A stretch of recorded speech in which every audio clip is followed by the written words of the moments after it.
अस्सलाम वालेकुम, कैसे हैं आप सब। मेरी दुआ है कि आप लोग बिल्कुल ठीक हों, बिल्कुल खैरियत से हों और अल्लाह का शुक्र है कि मैं भी बिल्कुल ठीक हूँ। और ये मैं कर रही हूँ मौसम एंजॉय। ये बहुत सख्त हेल हो रही है यहाँ पे, बहुत ही अच्छा लग रहा है, बहुत ही प्यारा लग रहा है। और मई के स्टार्ट में हेल पड़ी है तो ये थोड़ी सी अजीब बात है, लेकिन बहरहाल मौसम बहुत प्यारा हो रहा है। जी, मौसम तो आपको मैंने प्यारा प्यारा सा दिखा दिया है और अभी मैं आई हूँ किचन में। और आज दिल कर रहा था बहुत ज़्यादा कि नान खाए जाएं, और ज़ाहिर है शॉप्स पे तो जा नहीं सकते और बाज़ार से तो हम लोग इस तरह से खाना पीना ज़रा कम ही लेके आ रहे। तो बहुत दिल कर रहा था, बच्चों का भी, हस्बैंड का भी दिल कर रहा था। और साथ में मैंने बनाया था शोरबा, गोश्त का शोरबा, तो उसके साथ तो नान अच्छे लगते हैं। तो मैंने सोचा कि चलें मैं बनाती हूँ घर पे रोगनी नान, और चलें आप लोगों को भी दिखाती हूँ कि मैं कैसे बनाती हूँ। तो बस अभी जो है वो थोड़ा टाइम है तो मैं इसलिए पहले से गूंद के रख रही हूँ ताकि अच्छा सा राइस हो जाए, और फिर मैं इसके बीच में जो है ना वो बाकी चीज़ें मतलब फिर मैं इसको बनाऊँगी। तो अभी जो है वो फिर मैं आपको बताती हूँ कि मैंने क्या इंग्रेडिएंट्स रखे हैं। बहुत इजी है और बहुत अच्छे भी बनते हैं, तो आप लोग भी बनाएं। आजकल क्वारंटीन में हैं, बाज़ार से खाना नहीं आ रहा, नान नहीं आ रहे, तो आप लोग भी बनाएं, ट्राई कीजिए अफ्तारी के टाइम, सहरी के टाइम। तो ये मैंने इसमें 2 कप जो है वो, ये मेरे पास 2 कप के थे, तो ये मैंने डाल दिए हैं इसमें मैदा। अब इसमें मैं डाल रही हूँ 3 टेबल स्पून ये जो ड्राई मिल्क पाउडर होता है, ऑल पर ले लें आप लोगों के पास, सब के पास ऑल पर होगा घर में, या नीडो है वो डाल लें। ये मैंने डाल लिया इसमें। अब मैं इसमें डाल रही हूँ, ये यीस्ट है, ये 1 टीस्पून है यीस्ट है, और इसके साथ जो सोडा होता है ना, मीठा सोडा, ये वो है, ये है 1/4 टीस्पून। ये मैं दोनों चीज़ें डाल रही हूँ।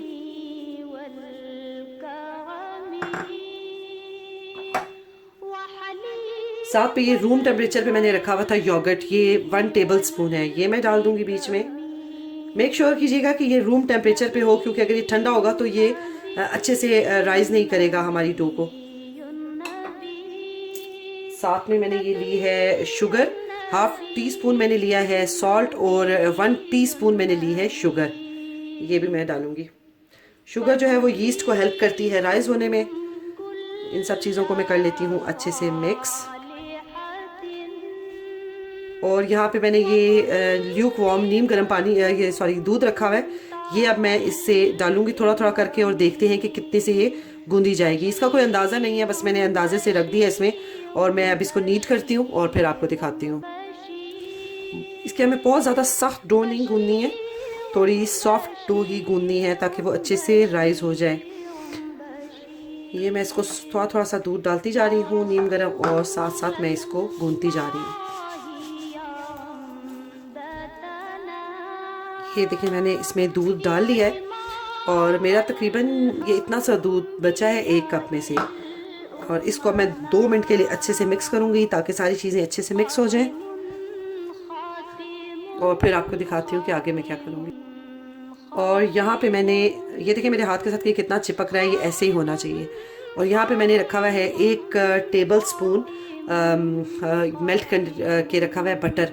अब मैं वो डालूँगी और फिर मैं इसको अच्छे से गूंद लूँगी। ये देखिए जी, ये मैं डाल रही हूँ तकरीबन ये 1 टेबल स्पून मैंने डाला है इसमें बटर, और अब मैं इसको अच्छे से गूंदूंगी तकरीबन 10 से 15 मिनट तक। ये डेस्कटॉप मेरा बिल्कुल साफ़ है, इसलिए ये मैंने यहाँ रख लिया कि ये मैं इसको अच्छे से नीट कर सकूँ। ये जितना अच्छा नीट होगा ये उतना ही अच्छा राइस भी होगा, और अगर अच्छा नीट नहीं होगा तो फिर ये थोड़ा सा राइस अच्छा नहीं होता। तो बस अब मैं इसको रख के गूंदती हूँ तकरीबन 10 मिनट तक, और फिर आपको दिखाती हूँ। ये मैं साथ साथ इसको गूंदती जा रही हूँ, और ये देखिए मेरे हाथों से ये बिल्कुल उतर चुका है, अभी चिपक नहीं रहा। अगर चिपके तो आप थोड़ा सा बटर हाथ पे लगा के इसको गूंद सकते हैं। और मैं भी ये साथ साथ कर रही हूँ काम, और मुझे एक बात पे बड़ी हंसी भी आ रही है कि मैंने जब ये शुरू किया था तो मैंने व्लॉगिंग का चैनल शुरू किया था। मैंने मतलब ये रेसिपीज़ का चैनल नहीं था मेरा, और अभी भी नहीं है, अभी भी व्लॉगिंग का ही है, लेकिन बस कुछ हालात ऐसे हो गए हैं कि जिसमें रेसिपीज़ ही शेयर कर की जा रही हैं। और मैं काफ़ी चैनल्स पे देखती हूँ कि सभी आजकल रेसिपीज़ शेयर करें, क्योंकि ज़ाहिर है बाहर हम लोग जा नहीं सकते, शॉपिंग पे हम जा नहीं सकते कि कुछ हम दिखाएं आप लोगों को, तो इसलिए। और मुझे अक्सर सब कहते थे कि तुम कुकिंग का चैनल स्टार्ट करो, तो मैं कहती थी कि नहीं, मुझसे नहीं बताया जाता कि क्वांटिटी प्रॉपर कितनी डालनी है, क्योंकि ज़ाहिर है मैं अपनी हिसाब से मैं आदी थी कि मुझे कभी स्पून के साथ नहीं किया, वैसे ही नमक डाल दिया, क्योंकि ज़ाहिर है वो कर करके आपको अंदाज़ा हो जाता है। तो फिर उसके बाद मैंने व्लॉगिंग की कुछ अर्सा, और उसके बाद जब ये कोरोना वायरस का सिलसिला शुरू हुआ, तो ज़ाहिर है वही सेम रूटीन दिखानी कि मेरा घर दिखाऊं, मैं बाहर दिखाऊं, ये मैं ये, तो वो आप लोग भी बोर हो जाते। तो इसलिए फिर मैंने सोचा कि चले कुछ नहीं होता, थोड़ी सी जो मुझे बहुत अच्छी तो मैं गुजारा है, जो कुछ मुझे आता है, तो चले मैं आप लोगों के साथ वो शेयर करती हूँ। तो फिर इंशाल्लाह ताला हालात अच्छे हो जाएंगे इंशाल्लाह ताला, तो दोबारा से अपनी उसी रूटीन पे वापस आ जाऊँगी, और फिर आपके साथ और बहुत सी चीज़ें शेयर करूँगी। तब भी कुकिंग की कुछ चीज़ें शेयर करूँगी इंशाल्लाह, जो मुझे आती हैं और जो मुझे पता है जिन रेसिपीज़ का। तो ये है कि बस मैंने कहा कि मेरे दिमाग में आ था, मैंने कहा चले आप लोगों के साथ शेयर करती हूँ, क्योंकि आजकल हर चैनल पे ही तकरीबन कुकिंग की ही चीज़ें हैं। व्लॉगिंग के चैनल पे भी कुकिंग ही चल रही है, और कुकिंग के चैनल पे व्लॉगिंग चल रही है। तो बस आजकल सभी ये कुछ सारा कुछ जो है ना वो ख़राब हुआ हुआ सिलसिला। तो ये मुझे तकरीबन 10 मिनट हो गए हैं, और ये अच्छे से नीट हो गया है। और अब मैं इसको रख दूँगी राइस होने के लिए, इसके ऊपर गीला कपड़ा डालूंगी, और तकरीबन देखें अब कितनी देर लगती है इसको राइस होने में। हो चुका है, चलें जी अब अफ्तारी का टाइम, और मैं जो है वो बना रही हूँ फ्रूट चाट। और आज ये इतना सा बाउल बनेगा फ्रूट चाट का, क्योंकि मैंने आज खाना बनाया है, और हमारा प्रोग्राम यही है कि हम खाना खाएं, क्योंकि ज़ाहिर है जब नान खाएंगे तो नान तो थोड़े से हैवी होते हैं, तो इसलिए फिर और चीज़ खाने की गुंजाइश ज़रा कम ही होगी, इसलिए मैं कम चीज़ें बना रही हूँ।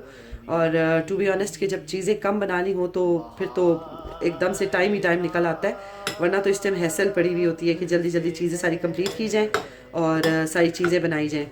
तो आज मुझे इस टाइम चीज़ें कम बनानी है, बस मुझे नान बनाने हैं, और वो मैं आपको दिखाऊंगी जब मैं बनाऊंगी। तो बस फिर ये बेटी ने कहा कि नहीं मुझे तो उसको वो कहती है कि मुझे फीलिंग नहीं आती, जब फ्रूट चाट आप नहीं बनाती तो मुझे रमज़ान की फ़ीलिंग नहीं आती। तो उसके लिए बस फिर मैंने ये फ्रूट चाट थोड़ी सी बना ली है, और बिल्कुल थोड़ी सी बनाई है ताकि वेस्ट ना हो। साथ में मैंने आटा गूंदने के लिए रखा हुआ है, ये मैंने थोड़ा सा इसको नीड करके रख दिया था, और अब मैं इसको गूंदूंगी। वैसे तो मेरे पास नीडर भी है, मैं अक्सर नीडर में ही गूंदती होती हूँ आटा, लेकिन ये वाला जो आटा है ये चक्की आटा है, तो चक्की आटा नीडर में गूंदना थोड़ा मुश्किल होता है, तो इसलिए थोड़ा सा होता है, रोज़ का रोज़ गूंदना होता है, तो ये मैं फिर थोड़ा सा साथ ही गूंद लेती हूँ इस टाइम पे। और बस सभी बनाती हूँ, फिर मैं थोड़ी सी और चीज़ें, मुझे 1-2 काम करने हैं, उसके बाद मैं बनाती हूँ नान, और आप लोगों को दिखाती हूँ नान कैसे बनते हैं। ये देखें जी आटा हो गया है राइस, और अब मैं इसके बनाऊँगी पेड़े। छोटे बनाने हैं या बड़े बनाने हैं ये आपके अपने ऊपर है, और अब मैं इसके बनाती हूँ पेड़े, और फिर मैं आपको दिखाती हूँ कि मैं कैसे इनको बनाती हूँ। इक्वल साइज़ के पेड़े बनाऊँगी। ये देखिए नान को मैंने बेल लिया है, अब मैं लगाऊंगी हाथों के ऊपर पानी, और थोड़ा सा इसके ऊपर मैं ऐसे करके पैटर्न सा बना दूंगी जैसा नान की शॉप पे मिलता है, और जो रोहनी नान के ऊपर पैटर्न होता है।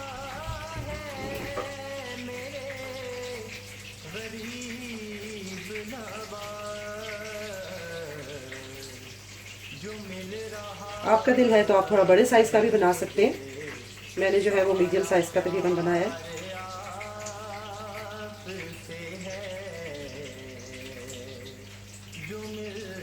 ये हो गया इस पे पैटर्न, और अब थोड़ा सा इसको मैं गीला करके और इसके ऊपर लगाऊंगी ये तिल।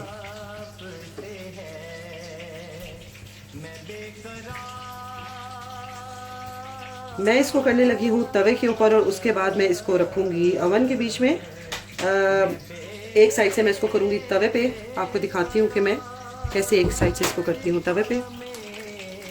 ये देख मैंने तो एक तरफ से रखा है इसको तवे पे ताकि नीचे से हल्का सा ब्राउन हो जाए, और उसके बाद फिर मैं इसको डालूँगी ओवन में।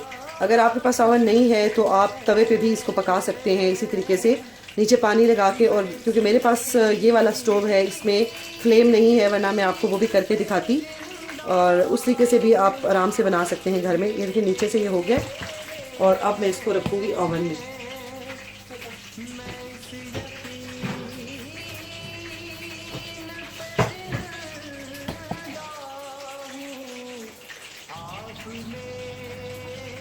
ये मैंने इसको ओवन में रख दिया है।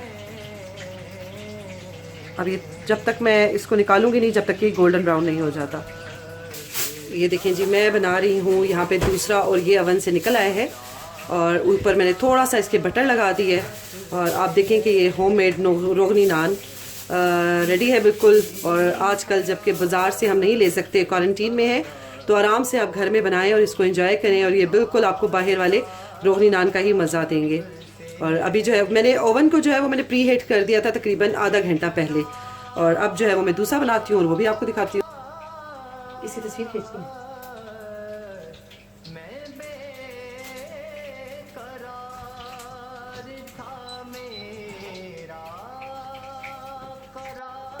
दो नान मेरे बन गए हैं और अब ये तीसरा बनने वाला है। और आप इसको आराम से बनाएं और अफ्तारी के टाइम भी आप इसको खा सकते हैं। हल्का सा गीला करके इसको गर्म करें तो वो अफ्तारी के टाइम भी आपके पास घर के बने हुए नान मौजूद हो सकते हैं और आप इंजॉय कर सकते हैं। तो चलें, बस मैं बनाती हूँ, अपने ये नान कंप्लीट करती हूँ, साथ में बनाती हूँ अफ्तारी का जो थोड़ा सा काम रह गया है, क्योंकि अभी रोज़ा खुलने में थोड़ा सा टाइम रह गया और मुझे तब तक ये कंप्लीट करना है काम। तो आप लोगों से मिलती हूँ कल इंशाल्लाह ताला। अपना बहुत ज़्यादा ख्याल रखिएगा और मुझे भी दुआओं में याद रखिएगा। अल्लाह हाफिज़। अश्क रहमत है।